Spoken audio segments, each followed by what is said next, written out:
नमस्कार दोस्तों, आज हम सुनेंगे भगवान विष्णु के मत्स्य अवतार क्यों हुआ था। तो आइए सुनते हैं मत्स्य अवतार की कथा। एक बार असुर हयग्रीव ने ब्रह्मा से वेदों को चुरा लिया। इसके परिणामस्वरूप सृष्टि में अनाचार और अधर्म का बोलबाला हो गया। तब भगवान विष्णु ने धर्म की रक्षा के लिए मत्स्य अवतार धारण कर हयग्रीव का वध करके उसके चंगुल से वेदों को मुक्त किया।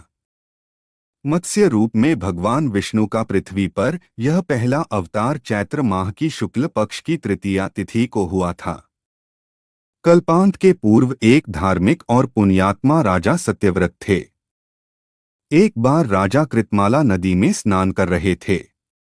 उन्होंने तर्पण करने के लिए अंजलि में जल लिया तो उसमें एक छोटी सी मछली भी आ गई। यह देख राजा ने मछली को जल में छोड़ना चाहा तो मछली ने राजा से कहा, राजन, मेरे प्राणों की रक्षा करो। जल में बड़े बड़े जानवर मुझे मारकर खा जाएंगे। यह सुन राजा के दिल में दया आ गई। उन्होंने उसे अपने जल से भरे कमंडल में डाल लिया। लेकिन रात में ही मछली का आकार इतना बढ़ गया कि उसके लिए कमंडल छोटा पड़ने लगा। यह देख राजा ने उसे दूसरे पात्र में रख दिया। इस तरह राजा ने मछली को सरोवर नदी से होते होते समुद्र में डाल दिया।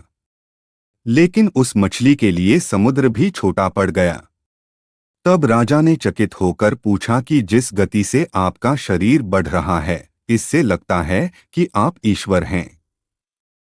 तब मत्स्य ने उत्तर देते हुए कहा कि मैं विष्णु हूँ।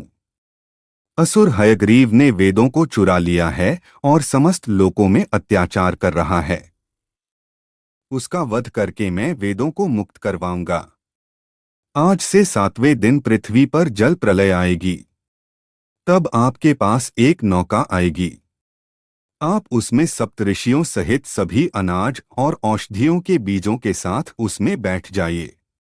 उस समय मैं पुनः आऊंगा और आपको आत्म तत्व का ज्ञान प्रदान करूंगा। 7 दिन के बाद आई जल प्रलय ने पूरी पृथ्वी को नष्ट करना शुरू कर दिया। यह देखकर भगवान विष्णु मत्स्य अवतार के रूप में प्रकट हुए और वासुकी की सहायता से नौका को अपने सींग से बांध दिया। मछली राजा मनु और सप्तऋषियों सहित अनाज तथा औषधियों के बीजों को हिमालय के शिखर पर सुरक्षित ले गई। इसके पश्चात भगवान विष्णु ने मत्स्य रूप में सत्यव्रत को आत्म तत्व का ज्ञान देते हुए कहा, सभी प्राणियों में मैं ही निवास करता हूँ। न कोई ऊंच है न नीच, सभी प्राणी एक समान हैं। जगत नश्वर है। नश्वर जगत में मेरे अतिरिक्त कहीं कुछ भी नहीं है। जो प्राणी मुझे सब में देखता हुआ जीवन व्यतीत करता है, वह अंत में मुझ में ही मिल जाता है। मत्स्य रूपी भगवान से आत्म तत्व का ज्ञान पाकर सत्यव्रत जीवन मरण के चक्र से मुक्त हो गए। प्रलय का प्रकोप शांत होने पर मत्स्य रूपी भगवान ने उस दैत्य को मारकर उससे वेद वापस ले लिए और ब्रह्मा जी को पुनः वेद दे दिए।